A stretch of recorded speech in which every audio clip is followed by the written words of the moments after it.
ધારી અને પ્રેમભરામાં રામલલ્લાના આગમનથી લોકોમાં અનેરો ઉત્સાહ અને આનંદ જોવા મળ્યો।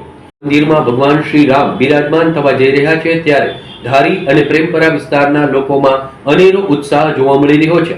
5 દિવસથી સતત રામધૂન રાસ રમી આખા ગામને ધજા પતાકાથી શણગારી રામ આયંગેની રાહ ભક્તો જોઈ રહ્યા છે। ધારી પીઆઈ દેસાઈ, પીએસઆઈ મારુ સહિતના પૂરા પોલીસ સ્ટાફ સાથે ધારી ગામ અને પ્રેમભરા વિસ્તાર સહિત આસપાસના પરા વિસ્તારમાં ફ્લેગ માર્ચ યોજી પોલીસ બંદોબસ્ત કડક કરવામાં આવેલો હતો।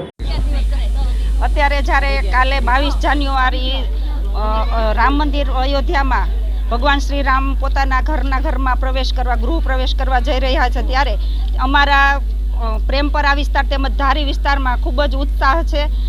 ખાસ કરીને મહિલાઓમાં પણ ખૂબ જ ઉત્સાહ જોવા મળે છે। 4-5 દિવસથી મહિલાઓ છે તે ધૂન મંડળ સત્સંગને તેવું બધું કરે છે અને નાના ભૂલકાઓ ખૂબ જ આતુરતાથી કાલના દિવસની રાહ જોઈ રહ્યા છે કે કાલે આપણે વેશભૂષામાં કોઈ રામ બનશે, કોઈ લક્ષ્મણ, બધા અલગ અલગ પાત્રો ભજવશે।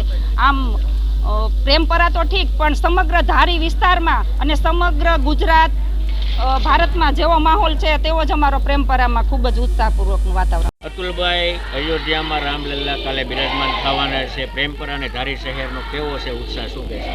જય શ્રી રામ। પહેલાં તો બધા દર્શકોને, અત્યારે આખા દેશમાં જ્યારે બધા જ લોકો રામના રંગે રંગાઈ ચૂક્યા છે, ત્યારે ગુજરાતના ગામડે પણ આવો જ રંગ એક લાગી ગયો છે। ત્યારે અમારું ધારી તાલુકાનું પ્રેમભરા ગામ પણ પાછળ નથી। છેલ્લા 15 દિવસથી ગામમાં એટલો ઉત્સાહ લોકોમાં, આગેવાનોમાં, યુવાનોમાં, માતાઓ, બહેનોમાં જોવા મળી રહ્યો છે કે લોકો દરેક રામમય બની ચૂક્યા છે। ત્યારે 22 તારીખને સવારથી જ આખા દિવસનો કાર્યક્રમ પ્રેમભરામાં આયોજન કરવામાં આવ્યું છે, જેમાં બપોરના 12:20 મહાઆરતીનું આયોજન કરવામાં આવ્યું છે।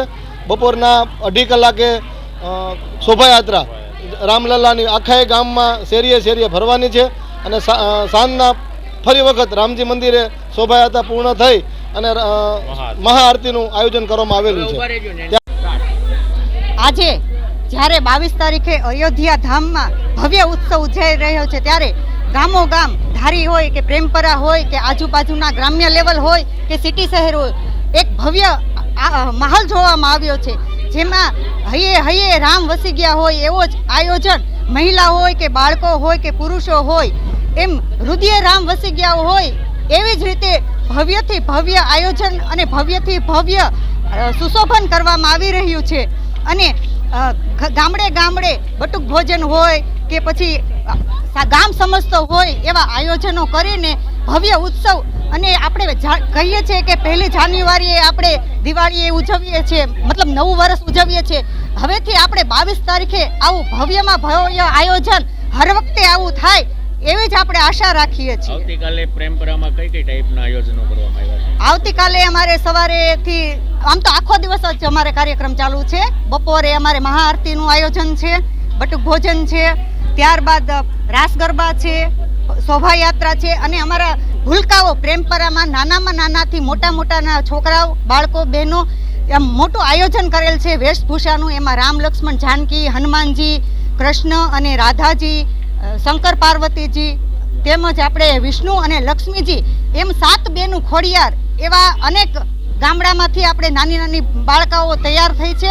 અને શોભાયાત્રામાં આખા ગામમાં ધારીમાં પ્રેમભરામાં રામજી મંદિરથી મહાદેવ મંદિર, રાધાકૃષ્ણ મંદિર, રામાપીરનું મંદિર, એમ જુદા સ્થળે ફરીને પરત અહીં આવીને આપણે અહીંયા સંપૂર્ણ કરશું।